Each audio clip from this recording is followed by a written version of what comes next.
What's up, dudes? Chooch back with another one. Out here riding in some snow, doing a little bit of experimenting with some different tires, guys.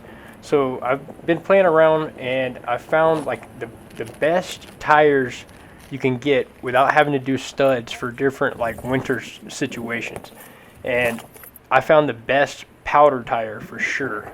And this is the best, like if you want to ride in deep snow and you have like slushy stuff or deep mud or any type of terrain where it might be, even sand and stuff like that, guys. This is perfect for it.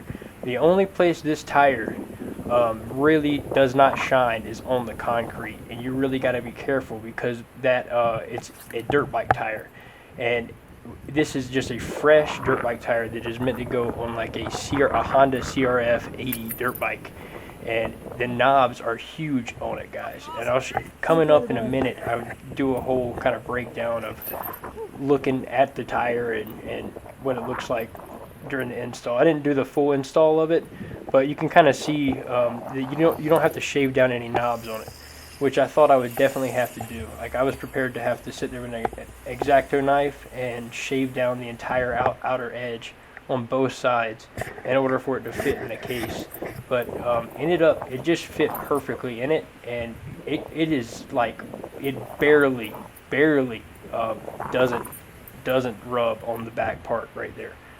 And the thing that helps with the snow, guys, is having the large knobs where the snow can fall out of. Because what happens with like the CST tire, I experimented with that today on my M Super Pro actually, and I had just the normal CST tire that a lot of people run, that a lot of people had up at the race at Doris Ranch. You know what I'm talking about? It's the more like enduro style one, instead of like it's the more like dual sport style, I should say, instead of actual dirt bike tire.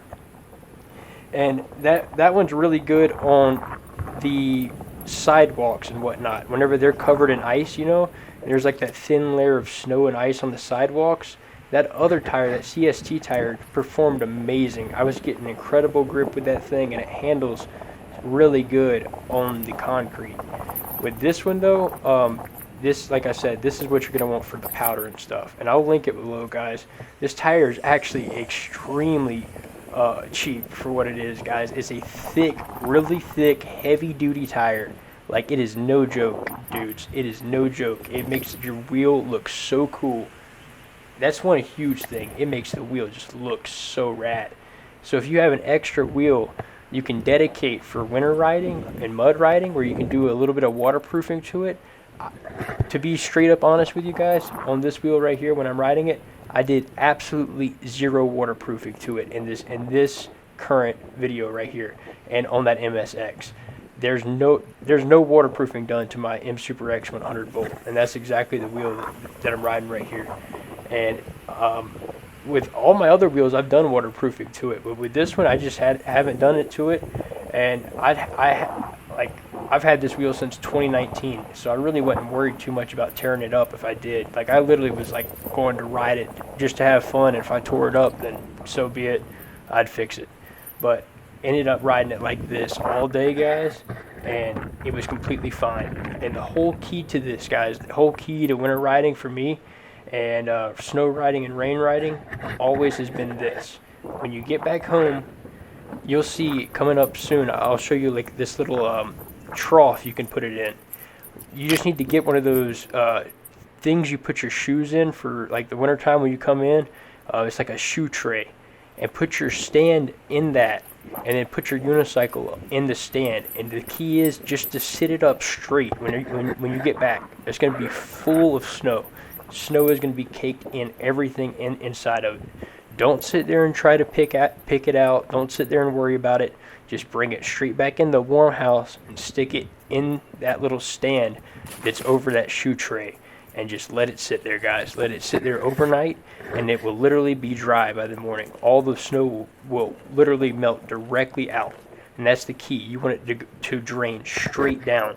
If you bring it inside and you lay it over, what's going to happen is it's going to create like a pooling effect in the panels on the inside, whether it be on where the motherboard is or where the battery is, and you don't want that. If you have it straight up and down, just in a stand, sitting up, it will dry and all the water will run down and not affect anything. And it has worked like a charm. And the other thing, guys, the only other intrusion point you really want to worry about is if you're riding in mud and all that stuff, you want to seal your motor up. So like around, you'll see it on the bottom where your motor and your rim meet.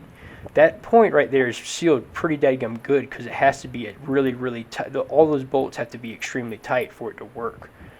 But just a little bit of silicone bead around both sides, just a tiny little bead of clear silicone, guys. You could do it completely as neat as you want to or as messy as need be, and then just let it sit overnight and seal.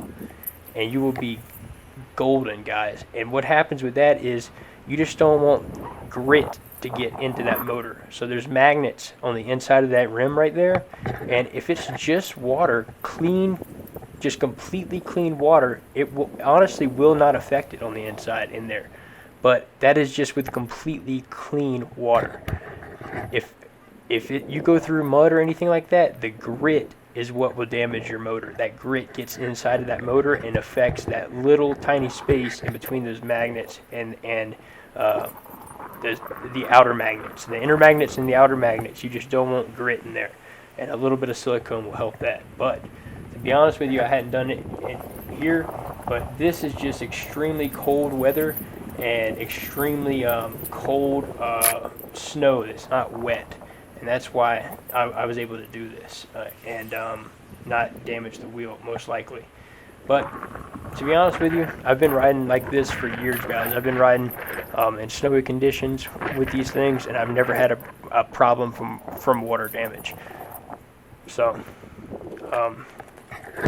all you got to do is open it up too, guys, and I can do a tutorial of like waterproofing it and some basic stuff. It's going to be different for every wheel, but all you really need, guys, is some marine grease and a thing of clear silicone, and just honestly just open your wheel up and you can clean everything, and then you can just look at the intrusion points.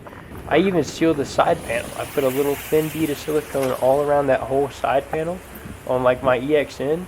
For example, that's a wheel that I've waterproofed, and I put like silicone all the way around that side panel and just was able to screw it down, and then it's completely sealed. So you can just, I mean, honestly, it's possible to completely waterproof these things if you want to. And I mean, you can really get detailed with it. Like my EXN is probably the most waterproof wheel I have, and I really went over everything on that. Just because it was a brand new wheel, I didn't want to get damaged, so I really spent time making sure it was all waterproof. And that thing has been, I've had no problems with it. And that was the first gen EXN that had the bearings that everybody had problems with rusting and whatnot, and I've had no issues. And I've probably rode that thing through more water and snow and mud than anybody else on their EXN, and that's just because you got to put marine grease where it needs to be, guys. That stuff is amazing. I mean, it really, it's grease that goes inside of like trailer bearings and stuff like that. It's going to be repeatedly backed into like salt water and stuff like that. And that stuff, it does its job, guys. It really does. It keeps the water out. And yeah, it's messy as hell. And if you get it, I mean, you can get it everywhere. Whenever you're working with that stuff, just use some gloves. But you can really seal up some stuff with it, guys. And then if you come the time you want to take it off, you can get it off. You just got to wipe it down with a paper towel and get it off whatever component you put it on. But that marine grease really does help if you do want to spend time and waterproof it. But honestly, guys, the batteries are the most expensive part of it, and that would be the main thing that you'd worry about damaging. But like I said, those are at the top, and it's completely sealed up in there, and any water that gets in there is going to drain downwards. So you just don't want to lay it over, and you'll be golden. But you see, I mean, it works good, guys. It does. It works way better than I thought it would. And honestly, the way it handles in the snow, guys, it's so much fun. It handles so good in the snow. And it's a whole different riding dynamic. You see, I'm able to power into the corners like I'm on skis with this thing. And the way that tire handles with that little bit of like trough effect you get from the snow, because that snow is, you're in a trough, and so you have a lot more control than you normally would actually. It's like you have like training wheels on each side of you with the powder on this thing.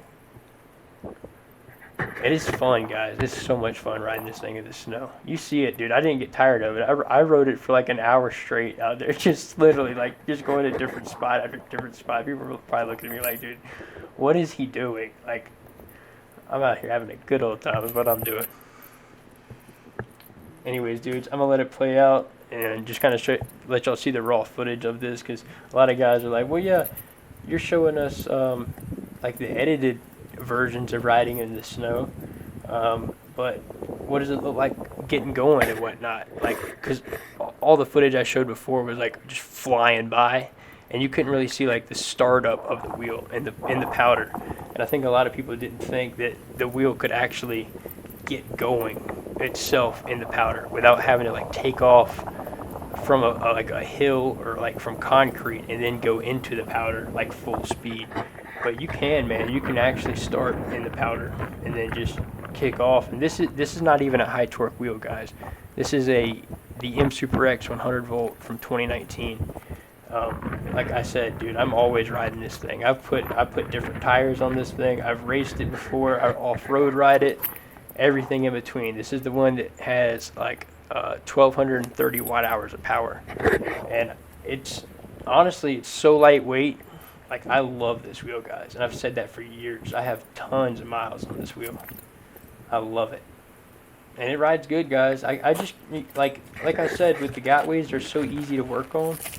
Yeah, they don't look the best compared to a lot of the other wheels, and arguably, like, the components and all that don't look like the highest quality, but it's just so simple to work on it. I love these Gotways, guys. I love like the M Super and RST and all that like design, just because anything goes wrong, dude, I can pop this thing open in 15 minutes, have a tire changed on it. I know where the connectors go. I know what everything should look like on the inside, and like that's like why I love this design so much. Like the RST design is definitely easiest to work on, and once you do it a few times, you can do it quick. Anyways, dudes, yeah, I'm gonna just let it play out so y'all can watch this little cruise around town, and I'm gonna let it play out with like the actual raw footage. And coming up, I'm gonna talk about some putting the tire on there and actually that stand and everything that you can put it in so you don't mess up your, whenever you bring this inside. There's all this snow, guys, you got to have something to put it in whenever you bring it inside. Unless you got a garage or something, you got to have a tray or something to sit it in. It's like, when all this melts out, it's like a gallon of water, dudes. Like, I'm not kidding you. It's like a gallon of water is going to be coming out of this thing. So you got to have something to sit it inside of before you bring it in your apartment, because it will flood your doorway when all this melts out of your wheel.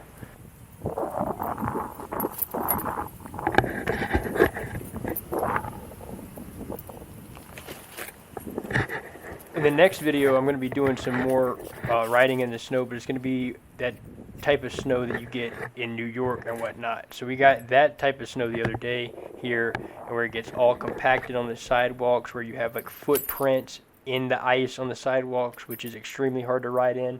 And I went around and rode with that CST tire on my high torque M Super Pro, and guys, I busted butt, dude. I'm telling you, my whole right hip is completely black and blue, dude. I went down a hill and just caught ice, dude, and ate it, bro.